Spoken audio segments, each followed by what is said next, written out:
Hello everyone, welcome back to my channel. Today in this video we are going to learn about the brain of a computer, that is CPU.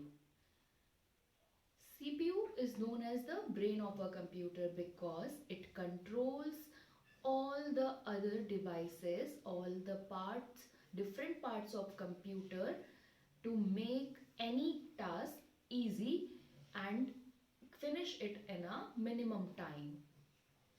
So, as you have already seen, the topic of this video is what's inside me. So, in this video, we will talk about the CPU. What are the parts which contained by the CPU? So, for better understanding, let's move to the PPT. What's inside me? In this video, we will see about what's inside CPU. You all know the full form of CPU is Central Processing Unit, and it is also known as the brain of a computer. Now first, let's see what is a computer system. A computer is an electronic device that operates by following a set of instructions. It performs calculations and processes information with great speed and accuracy. Computer system consists different devices such as printer, speakers, monitor, keyboard, mouse, speakers and CPU.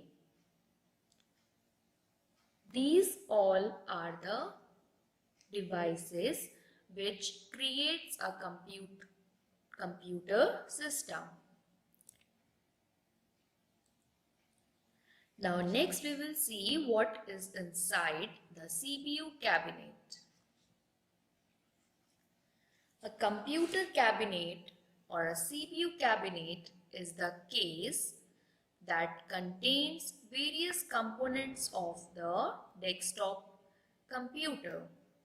The computer cabinet are available in variety of shapes and sizes.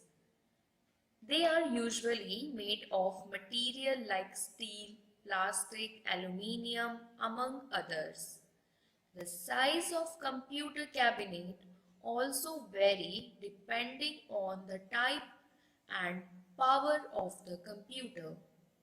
Computer cabinets are also CPU cabinets as they are the house of the CPU.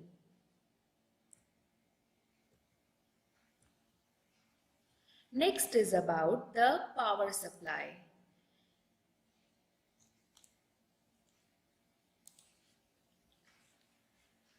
You know that the computer is an electronic machine. It works on electricity. The power supply unit in the computer or in the CPU cabinet passes electric current through the computer. You can see the power supply metal box in the corner of the cabinet. The power cord and the cooling fan are also visible in the cabinet or in the box.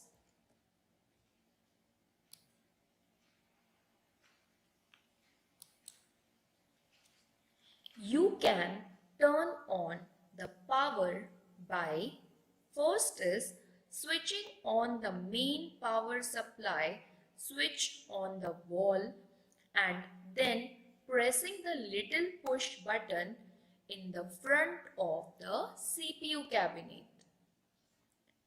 Now next is motherboard. The motherboard gets its name because it is like a mother to all of the other parts of the computer. The motherboard is the largest circuit board and has many smaller circuits plugged into it. In fact, it contains the microprocessor of the computer. While microprocessor is the hardware, it executes a set of instructions known as a software. Microprocessor house the central processing unit where all processing takes place.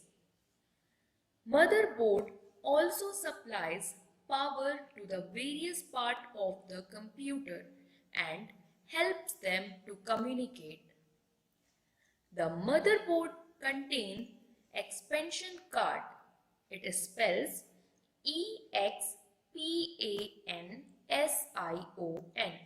Expansion card. Each of these cards has a special purpose. For example, the sound and the video card contain special circuits for operating the computer's sound and video. The modem expansion card allows computer to communicate with each other. A modem contains the computer to a phone. A modem connects the computer to a phone or cable line so that information can be exchanged between computers.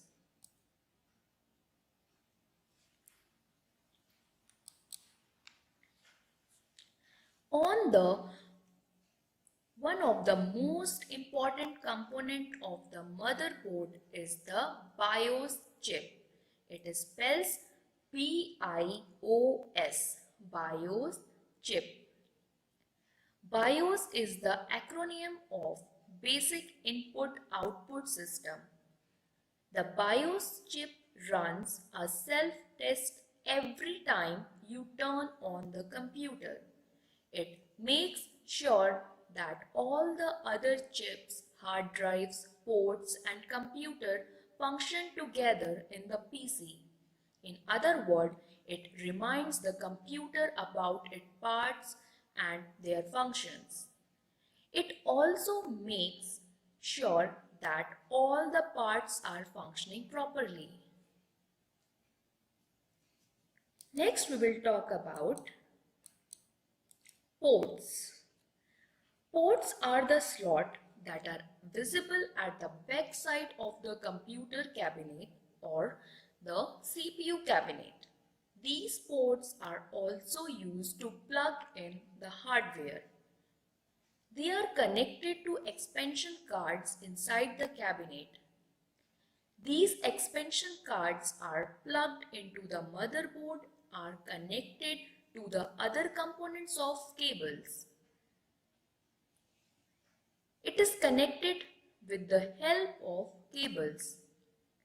The entire input and output devices plugged into ports.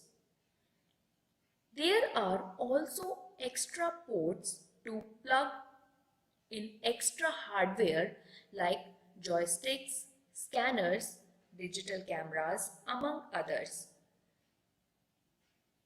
You can see on the screen, these are the different types of ports used to connect hardware or peripheral devices.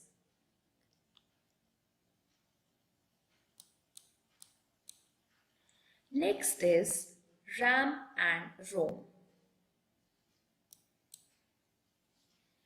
You had learned about RAM and ROM in your previous class and already know that the contents of the ROM are pre-recorded and cannot be changed easily.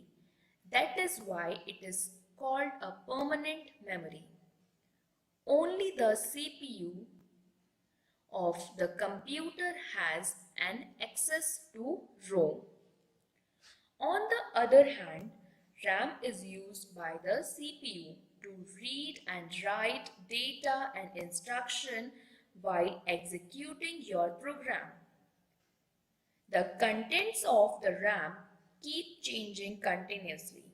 Hence, it is not considered as a permanent memory. That is why it is so important to save your work on a computer. If the computer gets turned off, RAM will lose all the work.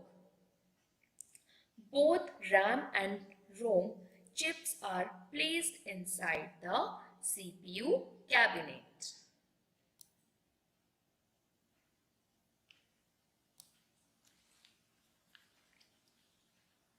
Next part is hard drive or disk drive. You already know that a disk drive is a slot that helps us read information from the storage disk.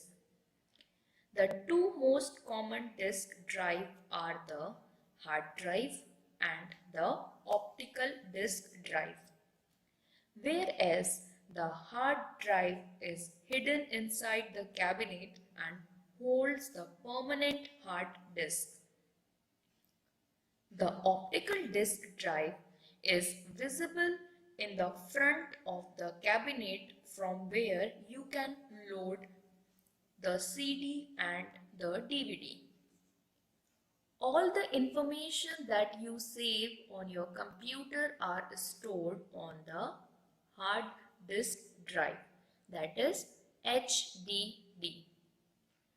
A HDD consists of a nipple or many flat circular discs called platters. It is on these platters that data is recorded.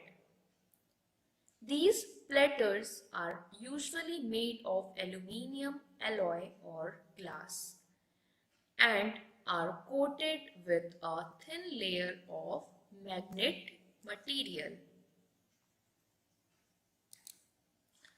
Now let's have our summary. A computer cabinet consists of various components of the desktop computer, and it is available in a variety of shapes and sizes. The power supply unit in the computer cabinet passes through the electric current through the computer. The motherboard, it is a largest circuit board and has many smaller circuits plugged into it. Microprocessor houses that a central unit or a central processing unit where all processing takes place. Modem. A modem connects to the computer to the phone or cable line so that information can be exchanged.